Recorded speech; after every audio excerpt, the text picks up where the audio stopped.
Students this is our 6th video related to contract act. ਤੇ last video ਵਿੱਚ ਸਾਡਾ ਇੱਕ ਲੀਗਲ ਟਰਮ ਰਹਿ ਗਈ ਸੀ ਜੋ ਕਿ ਹੈ ex nudo pacto non oritur एक्शन that is an agreement without the consideration is void कि ਜਿਹੜਾ एग्रीमेंट विदाउट कंसिडरेशन ਹੁੰਦਾ ਉਹਨੂੰ वॉइड कंसीडर ਕੀਤਾ ਜਾਂਦਾ ਹੈ।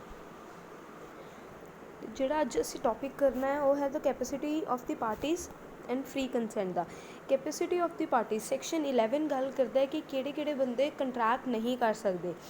ਇਹਦੇ ਵਿੱਚ ਉਹਨਾਂ ਨੇ 3 ਕੈਟੇਗਰੀਜ਼ ਪ੍ਰੋਵਾਈਡ ਕੀਤੀਆਂ ਗਈਆਂ ਹੈ ਕਿ a person not attain the age of majority ਕਿ ਜਿਹੜਾ ਪਰਸਨ ਹਜੇ ਮਾਈਨਰ ਹੈ, ਜਿਹੜਾ 18 ਈਅਰਸ ਤੋਂ ਘੱਟ ਹੈ, ਉਹ ਪਰਸਨ ਨਹੀਂ ਕੰਟਰੈਕਟ ਕਰ ਸਕਦਾ। ਸੈਕਿੰਡ ਹੈ ਪਰਸਨ ਆਫ ਅਨਸਾਊਂਡ ਮਾਈਂਡ, ਮਤਲਬ ਜਿਹਨੂੰ ਕੋਈ ਮੈਂਟਲੀ ਪ੍ਰੋਬਲਮ ਹੈ, ਜਿਹੜਾ ਕੰਟਰੈਕਟ ਨੂੰ ਨਹੀਂ ਸਮਝ ਸਕਦਾ, ਉਹ ਪਰਸਨ ਨਹੀਂ ਕੰਟਰੈਕਟ ਕਰ ਸਕਦਾ। ਅਤੇ ਥਰਡ ਹੈਗਾ the person who is disqualified from contracting by some law ਕਿ ਜਿਹੜਾ ਕਿਸੇ ਲਾਅ ਨੇ ਕਿਸੇ ਪਰਸਨ ਨੂੰ ਡਿਸਕੁਆਲੀਫਾਈ ਕੀਤਾ ਹੋਇਆ, ਲਾਅ ਨੇ ਕਿਹਾ ਹੋਇਆ ਕਿ ਇਹ ਪਰਸਨ ਕਿਸੇ ਨਾਲ ਕੰਟਰੈਕਟ ਨਹੀਂ ਕਰ ਸਕਦਾ, ਉਹ ਪਰਸਨ ਵੀ ਕੰਟਰੈਕਟ ਕਰਨ ਲਈ ਐਲੀਜੀਬਲ ਨਹੀਂ ਹੈ। ਸਭ ਤੋਂ ਪਹਿਲੇ ਅਸੀਂ ਗੱਲ ਕਰਾਂਗੇ ਮਾਈਨਰ ਦੀ। ਅਤੇ ਮਾਈਨਰ ਦਾ ਕੰਸੈਪਟ ਸਾਡੇ ਇੰਡੀਆ ਵਿੱਚ ਇੰਡੀਅਨ ਮਾਈਨੋਰਿਟੀ ਐਕਟ 1875 ਡੀਲ ਕਰਦਾ ਹੈ।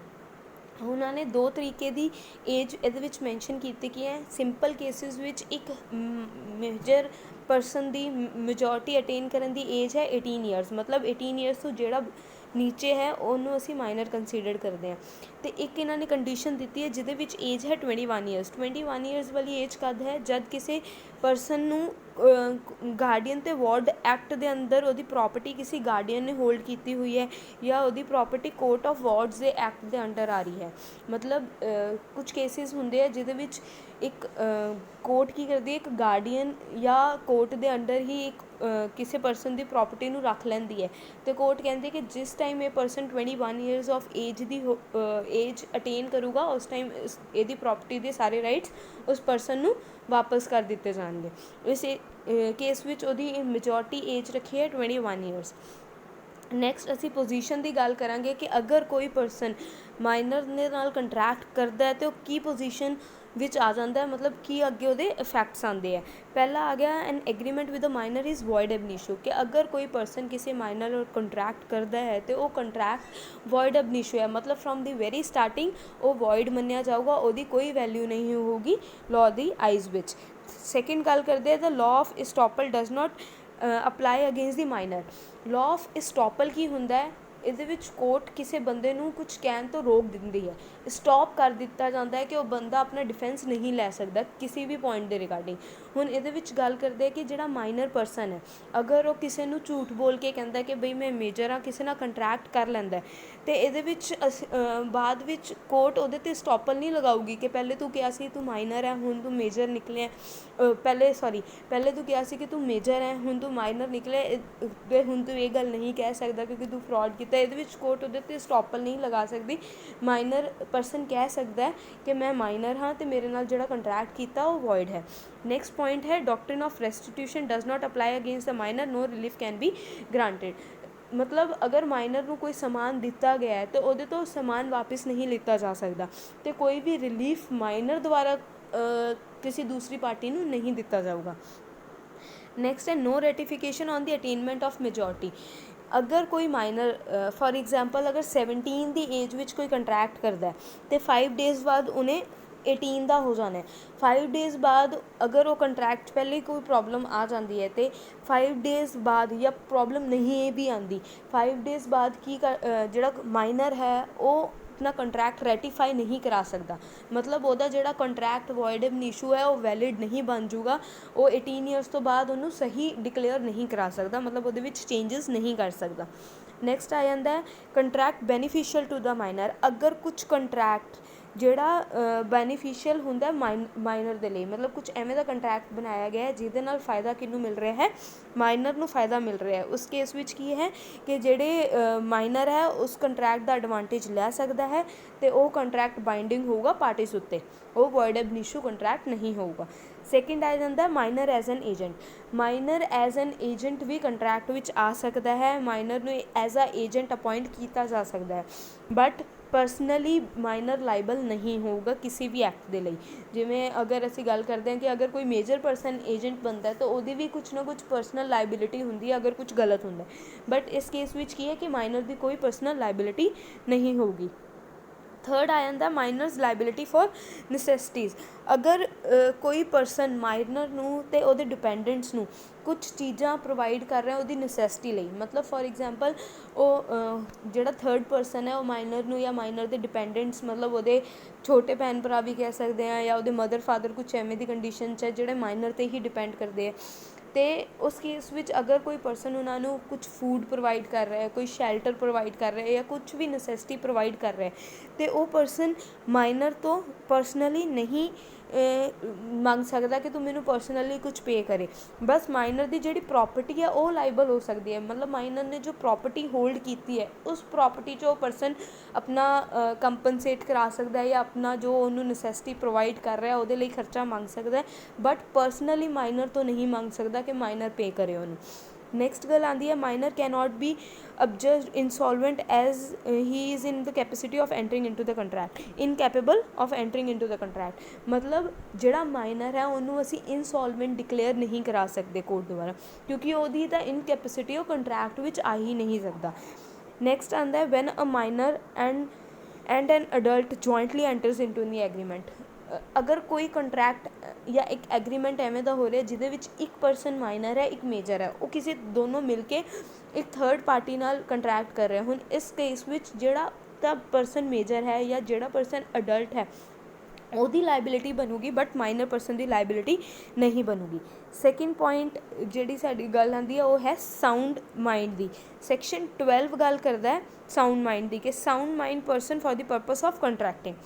ਇਹਦੇ ਵਿੱਚ ਕਹਿੰਦੇ ਕਿ the person is said to be of sound mind of making the contract. ਅਗਰ ਜਿਸ ਟਾਈਮ ਉਹ ਕੰਟਰੈਕਟ ਬਣ ਰਿਹਾ ਉਹਨੂੰ ਸਮਝ ਆ ਰਿਹਾ ਕਿ ਇਹ ਕੰਟਰੈਕਟਸ ਦੀ ਕੀ ਕੰਡੀਸ਼ਨਸ ਨੇ, ਇਹ ਕੰਟਰੈਕਟ ਦਾ ਕੀ ਅੱਗੇ ਜਾ ਕੇ ਇਨਫਲੂਐਂਸ ਹੋਊਗਾ, ਕੀ ਅੱਗੇ ਜਾ ਕੇ ਇਹਦਾ ਉਹਦੇ 'ਤੇ ਪ੍ਰਭਾਵ ਪਊਗਾ ਪਰਸਨ 'ਤੇ, ਅਤੇ ਉਹਦਾ ਕੀ ਇਹਦਾ ਜਿਹੜਾ ਇੰਟਰਸਟ ਹੈ ਉਹ ਇਫੈਕਟ ਹੋਊਗਾ ਇਸ ਕੰਟਰੈਕਟ ਤੋਂ। ਅਗਰ ਉਹ ਪਰਸਨ ਇੰਨਾ ਸਭ ਕੁਛ ਸਮਝ ਰਿਹਾ ਕੰਟਰੈਕਟ ਦੇ ਬਾਰੇ ਤਾਂ ਉਹਨੂੰ ਅਸੀਂ ਸਾਊਂਡ ਮਾਈਂਡ ਦਾ ਕਹਾਂਗੇ। ਅਗਰ person usually of sound mind ਹੈ, ਮਤਲਬ ਉਹਨੂੰ ਕਦੇ ਕਦੇ ਦੌਰੇ ਪੈਂਦੇ ਆ ਅਨਸਾਊਂਡਨੈਸ ਦੇ, ਕਦੇ ਕਦੇ ਉਹ ਇਨਕੈਪੇਬਲ ਹੋ ਜਾਂਦੇ ਕਿਸੇ ਚੀਜ਼ ਨੂੰ ਸਮਝਣ ਲਈ, ਅਤੇ ਅਗਰ ਉਹਨੂੰ ਅਸੀਂ ਕੀ ਕੰਸੀਡਰਡ ਕਰਾਂਗੇ, ਅਗਰ ਉਹ ਕੰਟਰੈਕਟ ਕਰਦਾ ਉਹਨੂੰ ਸਾਊਂਡ ਮਾਈਂਡ ਹੀ ਕੰਸੀਡਰਡ ਕਰਾਂਗੇ।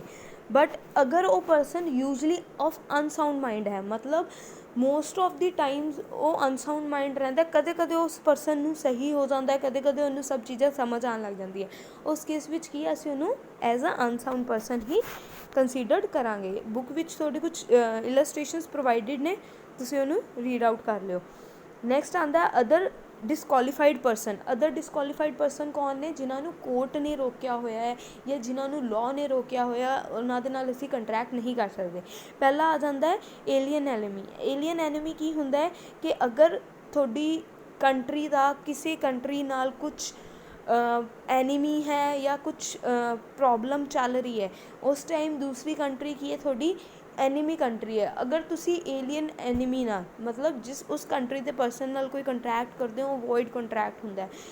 ਏਲੀਅਨ ਐਨੀਮੀ ਨਾਲ ਮਤਲਬ ਬਾਹਰ ਦਾ ਜਿਹੜਾ ਪਰਸਨ ਹੈ, ਜਿਹੜਾ ਐਨੀਮੀ ਹੈ ਸਾਡੀ ਗੌਰਮੈਂਟ ਦਾ, ਸਾਡੀ ਕੰਟਰੀ ਦਾ, ਉਹਦੇ ਨਾਲ ਕੰਟਰੈਕਟ ਵੈਲਿਡ ਕੰਟਰੈਕਟ ਨਹੀਂ ਹੁੰਦਾ, ਵੋਇਡ ਕੰਟਰੈਕਟ ਹੁੰਦਾ। ਨੈਕਸਟ ਆ ਗਿਆ ਫੋਰਨ ਸੋਵਰਨਸ ਜਾਂ ਐਂਬੈਸਡਰਸ।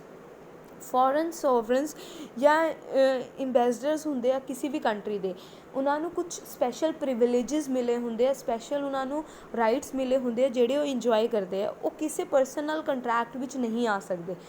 ਬਟ ਅਗਰ ਉਹਨਾਂ ਦਾ ਕੋਈ ਰਿਪਰੈਜ਼ੈਂਟੇਟਿਵ ਉਸ ਕੰਟਰੀ ਵਿੱਚ ਹੈ, ਅਗਰ ਅਸੀਂ ਇੰਡੀਆ ਵਿੱਚ ਕੰਟਰੈਕਟ ਕਰਨਾ ਹੈ ਅਤੇ ਅਗਰ ਉਹਨਾਂ ਦਾ ਕੋਈ ਏਜੰਟ ਇੰਡੀਆ ਵਿੱਚ ਹੈ, ਉਹਦੇ ਦੁਆਰਾ ਕੰਟਰੈਕਟ ਕਰ ਸਕਦੇ ਆ, ਬਟ ਉਹ ਡਾਇਰੈਕਟਲੀ ਖੁਦ ਕੰਟਰੈਕਟ ਨਹੀਂ ਕਰ ਸਕਦੇ।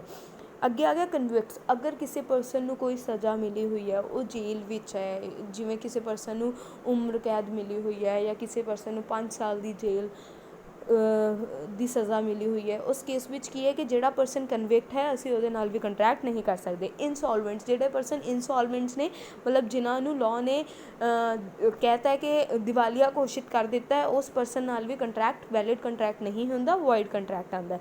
ਕੰਪਨੀ ਔਰ ਦੀ ਸਟੈਚੂਟਰੀ ਬੋਡੀਜ਼, ਜਿਹੜੀ ਕੰਪਨੀਜ਼ ਨੇ ਜਾਂ ਸਟੈਚੂਟਰੀ ਬੋਡੀਜ਼ ਨੇ ਉਹਨਾਂ ਦੇ ਨਾਲ ਕੰਟਰੈਕਟ ਵਿੱਚ ਅਸੀਂ ਤਾਂ ਹੀ ਆ ਸਕਦੇ ਹਾਂ ਜਦ ਉਹ ਕੰਟਰੈਕਟ ਉਹਨਾਂ ਦੇ ਮੈਮੋਰੈਂਡਮ ਆਫ ਐਸੋਸੀਏਸ਼ਨ ਦੇ ਨਾਲ ਡੀਲ ਕਰਦਾ ਹੋਵੇ, ਮਤਲਬ ਉਹਨਾਂ ਦਾ ਜਿਹੜਾ ਮੈਮੋਰੈਂਡਮ ਆਫ ਐਸੋਸੀਏਸ਼ਨ ਹੈ ਉਹਦੇ ਅੰਡਰ ਹੀ ਉਹ ਕੰਟਰੈਕਟ ਹੋਵੇ ਅਤੇ ਉਹ ਕੰਟਰੈਕਟਸ ਉਹਨਾਂ ਦੇ ਬਿਹਾਫ 'ਤੇ ਕੌਣ ਕਰਦਾ, ਜਿਹੜਾ ਆਥੋਰਾਈਜ਼ ਪਰਸਨ ਹੈ ਉਹਨੇ ਕੀਤਾ ਹੋਵੇ। ਅਗਰ ਕੋਈ ਕੰਟਰੈਕਟ ਐਵੇਂ ਦਾ ਹੈ ਜਿਹੜਾ ਉਹਨਾਂ ਦਾ ਮੈਮੋਰੈਂਡਮ ਆਫ ਐਸੋਸੀਏਸ਼ਨ ਤੋਂ ਬਾਹਰ ਜਾ ਕੇ ਹੈ ਅਤੇ ਉਹ ਵੈਲਿਡ ਕੰਟਰੈਕਟ ਨਹੀਂ ਹੈ, ਕੰਪਨੀ ਦੇ ਨਾਲ ਉਹ ਕੰਟਰੈਕਟ ਵੋਇਡ ਕੰਟਰੈਕਟ ਕੰਸੀਡਰ ਕੀਤਾ ਜਾਂਦਾ ਹੈ। ਡਰੰਕਨ ਜਾਂ ਇਨਟੋਕਸੀਕੇਟਿਡ ਪਰਸਨਸ ਨਾਲ ਅਗਰ ਅਸੀਂ ਕੋਈ ਕੰਟਰੈਕਟ ਕਰਦੇ ਹਾਂ ਤਾਂ ਉਹ ਵੈਲਿਡ ਕੰਟਰੈਕਟ ਨਹੀਂ ਕੰਸੀਡਰ ਹੁੰਦਾ। ਨੈਕਸਟ ਗੱਲ ਆ ਜਾਂਦੀ ਹੈ ਫ੍ਰੀ ਕੰਸੈਂਟ ਦੀ। ਕੰਸੈਂਟ ਕੀ ਹੈ, ਇੱਕ ਅਸੈਂਸ਼ੀਅਲ ਪਾਰਟ ਹੈ ਕੰਟਰੈਕਟ ਦਾ ਕਿ ਦੋਨੋਂ ਕੰਪਨੀਜ਼ ਦੀ ਕੰਸੈਂਟ ਹੋਣੀ ਚਾਹੀਦੀ ਹੈ।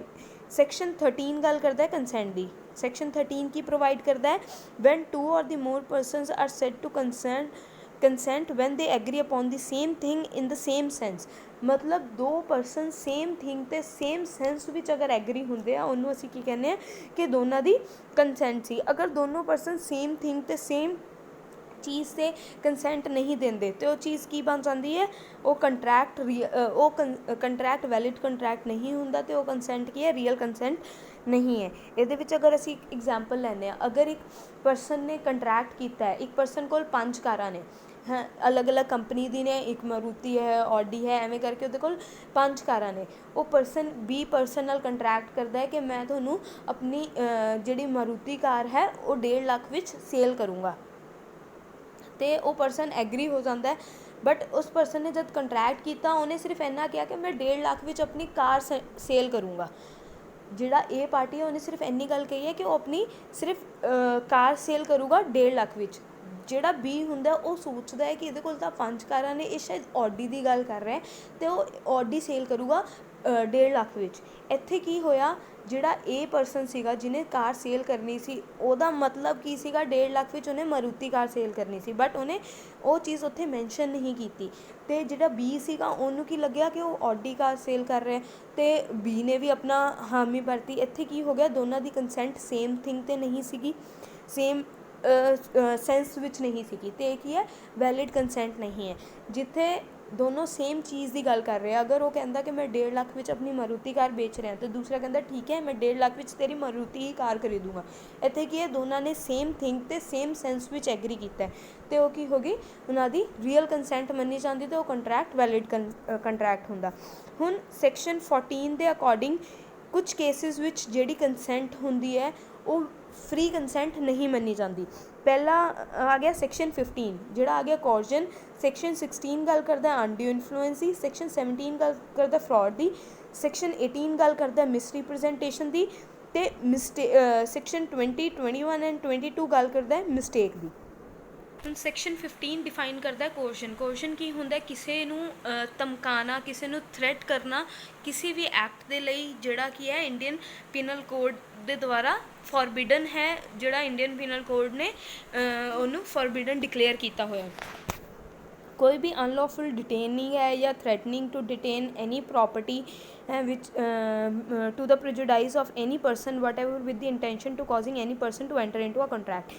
ਇਹਦੇ ਵਿੱਚ ਗੱਲ ਕਰਦੇ ਕਿ ਅਗਰ ਕਿਸੇ ਪਰਸਨ ਨੂੰ ਧਮਕਾਇਆ ਜਾ ਰਿਹਾ ਹੈ ਕੁਛ ਐਵੇਂ ਦੇ ਐਕਟ ਲਈ ਜਿਹੜਾ ਕਿ ਫੋਰਬਿਡਨ ਬਾਈ ਇੰਡੀਅਨ ਪੀਨਲ ਕੋਡ ਹੈ। For example Indian penal code ਵਿੱਚ ਕਿਸੇ ਦਾ ਮਰਡਰ ਕਰਨਾ ਫੋਰਬਿਡਨ ਹੈ ਕਿ ਮਰਡਰ ਕਰਨ ਦੇ ਲਈ ਪਨਿਸ਼ਮੈਂਟ ਪ੍ਰੋਵਾਈਡਡ ਹੈ। ਅਗਰ ਉਹ person A person B person ਨੂੰ ਧਮਕਾ ਰਿਹਾ ਕਿ ਮੈਂ ਤੈਨੂੰ ਮਾਰ ਦੂੰਗਾ, ਤੂੰ ਇਹ ਕੰਟਰੈਕਟ 'ਤੇ ਸਾਈਨ ਕਰ, ਇਹ ਕੰਟਰੈਕਟ ਕਰ।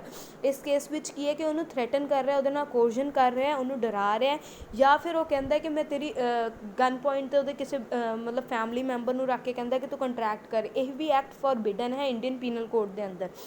ਅਗਰ ਉਹ ਕਿਸੇ ਨੂੰ ਕਹਿ ਰਿਹਾ ਕਿ ਉਹਦੀ ਕੋਈ ਪ੍ਰੋਪਰਟੀ ਮੈਂ ਤੇਰੀ ਆਹ ਕਾਰ ਲੈ ਜਾਊਂਗਾ ਜਾਂ ਤੇਰੀ ਕਾਰ ਤੋੜ ਦੂੰਗਾ, ਤੂੰ ਆਹ ਕੰਟਰੈਕਟ ਕਰ, ਇਹਦੇ ਵਿੱਚ ਕੀ ਹੈ ਉਹਦੀ ਪ੍ਰੋਪਰਟੀ ਨੂੰ ਨੁਕਸਾਨ ਹੈਗਾ, ਉਹਦੀ ਪ੍ਰੋਪਰਟੀ ਨੂੰ ਡਿਟੇਨ ਕੀਤਾ ਜਾ ਰਿਹਾ ਜਾਂ ਉਹਨੂੰ ਕਿਸੇ ਜਗ੍ਹਾ 'ਤੇ ਡਿਟੇਨ ਕੀਤਾ ਜਾ ਰਿਹਾ ਕਿ ਉਸ ਪਰਸਨ ਨੂੰ ਕਹਿੰਦੇ ਕਿ ਅਸੀਂ ਤੈਨੂੰ ਇਸ रूम तो बाहर नहीं जान देवांगे अगर तू कंट्रैक्ट ते साइन नहीं करेगा। ये सारे केसिस नूं की कहते हैं, कोर्जन कहते हैं। हुण इहदे विच इन्हां ने प्रोवाइड किया कि अगर जिस प्लेस ते वो कमिट हो रहा है, जिस प्लेस ते उन्होंने डराया या धमकाया जा रहा, अगर उस प्लेस ते इंडियन पीनल कोड नहीं भी एप्लीकेबल होंदा तां भी फर्क नहीं पैंदा, बट जिहड़ा एक्ट है वो फॉरबिडन होना चाहिए है इंडियन पीनल कोड के अंदर।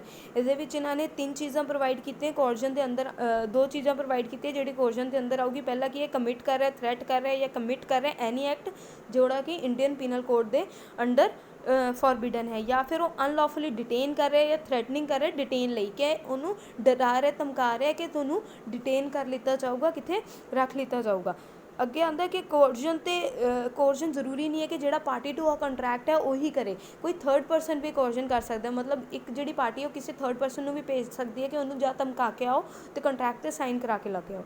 तो जिहड़ा अनलॉफुल डिटेन है उन्होंने भी कोर्जन विच काउंट करते कि अगर असीं किसी परसन नूं कित्थे बंद कर लैंदे, कित्थे रोक लैंदे तो उन्होंने कहने कि असीं तैनूं जान नहीं देवांगे, अनलॉफुली डिटेन कर लैंदे कि कंट्रैक्ट ते साइन कर, उस केस नूं भी असी ਉਹਦੇ ਵਿੱਚ ਕੋਰਜਨ ਵਿੱਚ ਕੰਸੀਡਰ ਕਰਾਂਗੇ। ਇਫੈਕਟ ਕੀ ਹੁੰਦਾ, ਸੈਕਸ਼ਨ 19 ਗੱਲ ਕਰਦਾ ਕਿ ਜਿਹੜੀ ਕੋਈ ਵੀ ਕੰਟਰੈਕਟ ਹੁੰਦਾ ਕੋਰਜਨ, ਫਰॉड, ਮਿਸ ਰਿਪਰੈਜ਼ੈਂਟੇਸ਼ਨ ਜਾਂ ਮਿਸਟੇਕ ਦੇ ਅੰਦਰ, ਉਹਦੇ ਵਿੱਚ ਕੀ ਹੈ ਪਾਰਟੀ ਕੋਲ ਆਪਸ਼ਨ ਹੈ, ਜਿਸ ਪਾਰਟੀ ਨਾਲ ਫਰॉड, ਮਿਸਟੇਕ ਜਾਂ ਕੋਰਜਨ ਹੋਈ ਹੈ, ਮਿਸ ਰਿਪਰੈਜ਼ੈਂਟੇਸ਼ਨ ਹੋਈ ਹੈ, ਉਸ ਪਾਰਟੀ ਕੋਲ ਆਪਸ਼ਨ ਹੈ ਕਿ ਉਸ ਕੰਟਰੈਕਟ ਨੂੰ ਵੋਇਡੇਬਲ ਡਿਕਲੇਅਰ ਕਰਾ ਸਕਦੀ ਹੈ।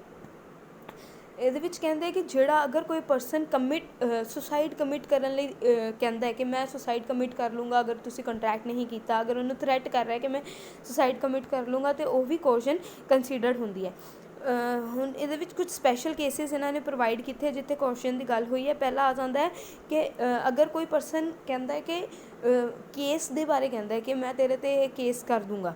ਹੁਣ ਇਹਦੇ ਵਿੱਚ ਕੀ ਅਗਰ ਉਹ ਲॉफुल सूट है, परसन का राइट हैगा वो लॉफुल सूट करन दा, वो चीज़ कोर्जन विच नहीं आती। अगर किसी परसन तो कोई केस कर रहा है असीं उन्होंने कोर्जन कंसीडर नहीं करांगे। नैक्सट आ जाता है कि अगर कोई हाई रेट ऑफ इंटरस्ट लगा रहा है किसी ते कि कोई लोन लिता है किसी ने, वो हाई रेट ऑफ इंटरस्ट लगा रहा है तो वो कह रहे कि तू एक कंट्रैक्ट साइन कर, उन्होंने भी असीं कोर्जन विच कंसीडर नहीं करांगे कि हाई रेट लगाना इंडियन पीनल कोड विच किते भी मैंशन नहीं है कि वो एक जुर्म है या वो कोई क्राइम है। नैक्सट आ जाता है कि अगर कोई परसन थ्रैट करता है, ये इन्होंने केसिस प्रोवाइड किए हुए हैं। अमर राजू वर्सिस सशमा वाला केस है। ये की है कि एक जज ने कहा सीगा कि जिहड़ा इंडियन पीनल कोड है वो सुसाइड नूं पनिश नहीं करता, बट की है वो अटैम्प्ट नूं पनिश करता है, तो ये कोर्जन विच नहीं आना चाहिए। बट की हेल्ड हुंदा कि जिहड़ा सुसाइड है, थ्रैटनिंग टू कमिट सुसाइड है, वो भी कोर्जन विच इनकलूड होगा। एक लीगल टर्म यूज़ की जाती है कंसैसस एंड एडम, जिहदा मतलब की हुंदा है मीटिंग ऑफ माइंड्स, मतलब दो परसन की सोच इक्को जगह ते मिलनी, इक्को चीज़ लई, सेम थिंग लई, सेम सेंस विच, सेम टाइम ते अगर वो दोनों सेम चीज़ नूं सोच रहे हैं, उन्हां दी मीटिंग ऑफ माइंड हो रहा है, तो उन्होंने की कहते हैं consensus ad idem. Influence the undue influence section 16 which provided है। एंडियो इन्फ्लुएंस का मतलब की हुंदा है कि एक पार्टी कुछ एवें दी पोजीशन विच है कि वो दूसरी पार्टी ते अपना हक जमांदी है या अपने उन्होंने गाइड कर सकती है, उन्होंने मैनुपुलेट कर सकती है दूसरी पार्टी नूं कि वो एक डोमीनेटिंग पोजीशन ते है कि वो अपना ऑर्डर चला सकती है दूसरी पार्टी ते। उस पोजीशन विच की है कि वो अपना ऑर्डर चला रही है तो उस बंदे नूं एंडियो इन्फ्लुएंस कर रही है अपनी पोजीशन के बेसिस ते। हुण इहदे विच कहंदे कि जनरल फॉरगोइंग प्रिंसिपल की है कि एक person is deem to be in the position of the dominating the will of the another where he holds the real or the apparent authority over the other. कहते एक person नूं एक dominating position च असीं कद कह सकते हैं जनरल रूल के अकॉर्डिंग कि जदों परसन कुछ एवें दी अथॉरिटी होल्ड कर रहा है कि वो दूसरे परसन के उपर आ रहा है, एक फिड्यूशरी रिलेशनशिप एवें दा है दोनों का कि एक परसन उपर है तो एक परसन नीचे है, या अगर वो परसन या फिर अगर वो परसन कंट्रैक्ट कर रहा है एक परसन नाल जिहदी मैंटल कैपेसिटी एवें दी है कि वो कंट्रैक्ट नूं समझ नहीं सकता, एज तो रिलेटेड या इलनेस करके या उहदा बॉडली कुछ एवें दा है कि वो परसन पर समझ नहीं सकता कॉन्सिक्वेंसिस दा, वो कहंदा कि ठीक है तुसी जो कहता वो ठीक है, उवें दी गल करके अगर वो कंट्रैक्ट कर रहा है तो इस केसिस नूं भी आपां डोमीनेटिंग मनते हैं।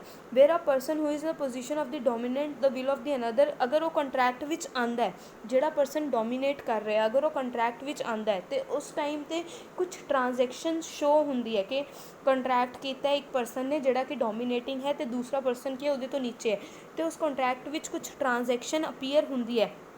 तो इस ਇਹਦੇ ਵਿੱਚ ਜਿਹੜਾ ਪਰਸਨ ਡੋਮੀਨੇਟਿੰਗ ਹੈ ਉਹਦੇ ਉੱਤੇ ਬਰਡਨ ਆ ਜਾਂਦਾ ਕਿ ਉਹ ਪ੍ਰੂਵ ਕਰੇ ਕਿ ਉਹਦਾ ਕੋਈ ਅਨਡਿਊ ਇਨਫਲੂਐਂਸ ਨਹੀਂ ਹੈ ਦੂਸਰੀ ਪਾਰਟੀ 'ਤੇ, ਕਿ ਉਹਨੇ ਕੁਝ ਆਪਣੀ ਪੋਜੀਸ਼ਨ ਦਾ ਫਾਇਦਾ ਨਹੀਂ ਉਠਾਇਆ ਦੂਸਰੀ ਪਾਰਟੀ ਦੇ ਉੱਪਰ ਜਿਹੜੀ ਵੀ ਟ੍ਰਾਂਜੈਕਸ਼ਨ ਹੋਈ ਹੈ ਉਹਦੇ ਤੋਂ ਰਿਲੇਟਿਡ। ਹੁਣ nothing in this subsection shall affect the provisions of section 11 of the Indian Evidence Act। ਉਹਨਾਂ ਨੇ ਕੀ ਕੀਤਾ ਹੈ, ਇਹਦੇ ਵਿੱਚ ਉਹਨਾਂ ਨੇ ਕੁਝ ਰਿਲੇਸ਼ਨਸ਼ਿਪ ਪ੍ਰੋਵਾਈਡ ਕੀਤੇ ਹੈ ਜਿਨ੍ਹਾਂ ਨੂੰ ਕੀ ਪ੍ਰਜ਼ਿਊਮ ਕੀਤਾ ਜਾਂਦਾ ਹੈ ਅਨਡਿਊ ਇਨਫਲੂਐਂਸ ਹੋ ਸਕਦਾ ਹੈ ਇਨ ਰਿਲੇਸ਼ਨਸ਼ਿਪ ਦੇ ਵਿੱਚ। ਪਹਿਲਾ ਹੈਗਾ ਪੇਰੈਂਟ ਅਤੇ ਚਿਲਡਰਨ ਦਾ, ਕਿ ਪੇਰੈਂਟਸ ਹੈ, ਪੇਰੈਂਟਸ ਉੱਪਰ ਡੋਮੀਨੇਟਿੰਗ ਪੋਜੀਸ਼ਨ ਵਿੱਚ ਹੁੰਦੇ ਆ, ਚਿਲਡਰਨ ਇਹਨਾਂ 'ਚ ਅਨਡਿਊ ਇਨਫਲੂਐਂਸ ਹੋ ਸਕਦਾ ਹੈ। ਗਾਰਡੀਅਨ ਅਤੇ ਵਾਰਡ ਵਿੱਚ, ਡਾਕਟਰ ਪੇਸ਼ੈਂਟ ਵਿੱਚ, ਸੋਲੀਸਿਟਰ ਅਤੇ ਕਲਾਇੰਟ ਵਿੱਚ, ਟਰਸਟੀ ਜਾਂ ਬੈਨੀਫਿਸ਼ਰੀ ਵਿੱਚ, ਰਿਲੀਜੀਅਸ ਐਡਵਾਈਜ਼ਰ ਅਤੇ ਡਿਸਿਪਲਿਨਸ ਵਿੱਚ, ਐਂਡ ਫਾਈਨੈਂਸੀ ਵਿੱਚ। ਅਤੇ ਕੁਛ ਇਹਨਾਂ ਨੇ ਰਿਲੇਸ਼ਨ ਦੱਸੇ ਜਿਹਦੇ ਵਿੱਚ ਅਨਇਨਫਲੂਐਂਸ ਦੀ ਪ੍ਰਜ਼ੰਪਸ਼ਨ ਨਹੀਂ ਅਰਾਈਜ਼ ਹੁੰਦੀ, ਮਤਲਬ ਇਨ ਕੇਸਿਸ ਨੂੰ ਦੇਖ ਕੇ ਅਸੀਂ ਨਹੀਂ ਕਹਿ ਸਕਦੇ ਕਿ ਇਹਦੇ ਵਿੱਚ ਅਨਡਿਊ ਇਨਫਲੂਐਂਸ ਹੋ ਸਕਦਾ ਹੈ। ਲੈਂਡਲੋਰਡ ਅਤੇ ਟੀਨੈਂਟ ਹੋ ਗਿਆ, ਡੈਪਟਰ ਅਤੇ ਕ੍ਰੈਡੀਟਰ ਹੋ ਗਿਆ, ਹਸਬੈਂਡ ਅਤੇ ਵਾਈਫ ਹੋ ਗਿਆ। ਇਹਨਾਂ ਨੇ ਅਗਰ ਅੱਗੇ ਪ੍ਰੋਵਾਈਡ ਕੀਤਾ ਕਿ ਵਾਈਫ ਨੂੰ ਅਸੀਂ ਜਿਹੜੀ ਆਪਣਾ ਰਿਲੇਸ਼ਨਸ਼ਿਪ ਦੀ ਅਸੀਂ ਗੱਲ ਕਰ ਰਹੇ ਹਾਂ ਡੋਮੀਨੇਟਿੰਗ, ਉਸ ਦੇ ਵਿੱਚ ਅਸੀਂ ਕੰਸੀਡਰ ਕਰ ਸਕਦੇ ਹਾਂ ਕਿ ਵਾਈਫ ਜਿਹੜੀ ਹੈਗੀ ਹੈ ਉਹ ਹਸਬੈਂਡ ਉਹਦੇ ਉੱਤੇ ਡੋਮੀਨੇਟਿੰਗ, ਅਗਰ ਵਾਈਫ ਪਰਦਾਨਸ਼ੀ ਹੋਵੇ, ਮਤਲਬ ਜਿਹੜੀ ਮੁਸਲਿਮ ਵਾਈਫ ਅਸੀਂ ਕਹਿ ਸਕਦੇ ਹਾਂ ਜਾਂ ਜਿਹੜੀ ਪਰਦੇ ਵਿੱਚ ਰਹਿੰਦੀਆਂ ਨੇ ਲੇਡੀਜ਼, ਉਹਨਾਂ ਦੀ ਗੱਲ ਹੋ ਰਹੀ ਹੈ। ਨੈਕਸਟ ਆ ਜਾਂਦਾ ਹੈ, ਅਗਰ ਅਸੀਂ ਡੈਫੀਨੇਸ਼ਨ ਨੂੰ ਦੇਖੀਏ ਸੈਕਸ਼ਨ 16 ਦੇ, ਅਤੇ ਇਹਦੇ ਵਿੱਚ ਸਾਨੂੰ ਅਨਡਿਊ ਇਨਫਲੂਐਂਸ ਲਈ ਦੋ ਚੀਜ਼ਾਂ ਨੂੰ ਦੇਖਣਾ ਪੈਂਦਾ ਹੈ। ਪਹਿਲਾ ਹੈ ਕਿ ਇੱਕ ਪਾਰਟੀ ਦੀ ਡੋਮੀਨੇਟਿੰਗ ਪੋਜੀਸ਼ਨ ਹੋਵੇ, ਮਤਲਬ ਦੂਸਰੀ ਪਾਰਟੀ ਉਹਦੇ ਤੋਂ ਨੀਚੇ ਹੋਵੇ ਅਤੇ ਇੱਕ ਪਾਰਟੀ ਡੋਮੀਨੇਟਿੰਗ ਪੋਜੀਸ਼ਨ 'ਚ ਹੋਵੇ। ਅਤੇ ਸੈਕਿੰਡ ਕੰਡੀਸ਼ਨ ਕੀ ਹੈ ਕਿ ਉਸ ਪਾਰਟੀ ਨੇ ਆਪਣੀ ਡੋਮੀਨੇਟਿੰਗ ਪੋਜੀਸ਼ਨ ਨੂੰ ਯੂਜ਼ ਕਰਕੇ ਦੂਸਰੀ ਪਾਰਟੀ ਦਾ ਫਾਇਦਾ ਚੱਕਿਆ ਹੋਵੇ, ਅਨਡਿਊ ਅਨਫੇਅਰ ਐਡਵਾਂਟੇਜ ਚੱਕਿਆ ਹੋਵੇ। ਇਫੈਕਟ ਕੀ ਹੋ ਸਕਦਾ ਹੈ ਕਿ 19A ਦੇ ਵਿੱਚ ਉਹਨਾਂ ਨੇ ਕਿਹਾ ਕਿ ਅਗਰ ਕਿਸੇ ਪਾਰਟੀ ਦੇ ਨਾਲ ਐਵੇਂ ਦਾ ਕੰਟਰੈਕਟ ਹੁੰਦਾ ਹੈ ਅਤੇ ਬਾਅਦ 'ਚੋਂ ਪਾਰਟੀ ਨੂੰ ਫੀਲ ਹੁੰਦਾ ਹੈ ਕਿ ਮੈਂ ਅਨਡਿਊ ਇਨਫਲੂਐਂਸ ਵਿੱਚ ਆ ਕੇ ਕੰਟਰੈਕਟ ਕੀਤਾ, ਤਾਂ ਉਹ ਕੀ ਕਰ ਸਕਦੀ ਹੈ, ਉਹਨੂੰ ਅਵੋਇਡ ਕਰ ਸਕਦੀ ਹੈ, ਅਵੋਇਡੇਬਲ ਡਿਕਲੇਅਰ ਕਰਾ ਸਕਦੀ ਹੈ ਜਾਂ ਰੀਇਨਸਾਈਡ ਕਰ ਸਕਦੀ ਹੈ। ਇਹਦੇ ਵਿੱਚ ਕੀ ਹੈ ਕਿ ਕੋਰਟ ਅਗਰ ਦੂਸਰੀ ਪਾਰਟੀ ਨੂੰ ਫਾਇਦਾ ਹੋਇਆ, ਜਿਹੜੀ ਪਾਰਟੀ ਉਹਨੂੰ ਅਵੋਇਡੇਬਲ ਡਿਕਲੇਅਰ ਕਰਾ ਵੀ ਰਹੀ ਹੈ, ਅਗਰ ਉਹਨੂੰ ਉਸ ਕੰਟਰੈਕਟ ਤੋਂ ਕੁਛ ਫਾਇਦਾ ਹੋਇਆ, ਕੁਛ ਬੈਨੀਫਿਟ ਹੋਇਆ, ਕੁਛ ਪੈਸੇ ਮਿਲੇ, ਤਾਂ ਉਸ ਕੇਸ ਵਿੱਚ ਕੋਰਟ ਉਹਨੂੰ ਆਰਡਰ ਕਰ ਸਕਦੀ ਹੈ ਕਿ ਤੁਸੀਂ ਉਹ ਪੈਸੇ ਵਾਪਿਸ ਕਰੋ। ਹੁਣ ਇਹ ਸਿਰਫ ਕੋਰਟ ਦੇ ਉੱਤੇ ਕਿ ਕੋਰਟ ਕੀ ਕਰ ਸਕਦੀ ਹੈ, ਉਹਨੂੰ ਕਹਿ ਸਕਦੀ ਹੈ ਕਿ ਤੂੰ ਜਿੰਨਾ ਵੀ ਬੈਨੀਫਿਟ ਹੋਇਆ ਸਾਰਾ ਬੈਨੀਫਿਟ ਵਾਪਿਸ ਕਰੋ, ਜਾਂ ਦੂਸਰੀ ਪਾਰਟੀ ਨੂੰ ਵੀ ਬੈਨੀਫਿਟ ਹੋਇਆ ਉਹ ਤੋਂ ਵੀ ਵਾਪਿਸ ਲੈ ਸਕਦੀ ਹੈ ਸਾਰਾ ਬੈਨੀਫਿਟ, ਜਾਂ ਕੁਛ ਪਾਰਟ ਦਾ ਕਹਿ ਸਕਦੀ ਹੈ, ਜਾਂ ਫਿਰ ਉਹ ਉਹਨਾਂ ਨੂੰ ਡਾਇਰੈਕਟ ਕਰ ਸਕਦੀ ਹੈ, ਜਾਂ ਬਿਨਾਂ ਰਿਫੰਡ ਕਰੇ ਵੀ ਜਿਹੜਾ ਉਹਨਾਂ ਦਾ ਕੰਟਰੈਕਟ ਹੈ ਉਹਨੂੰ ਵੋਇਡ ਡਿਕਲੇਅਰ ਕਰਾ ਸਕਦੀ ਹੈ।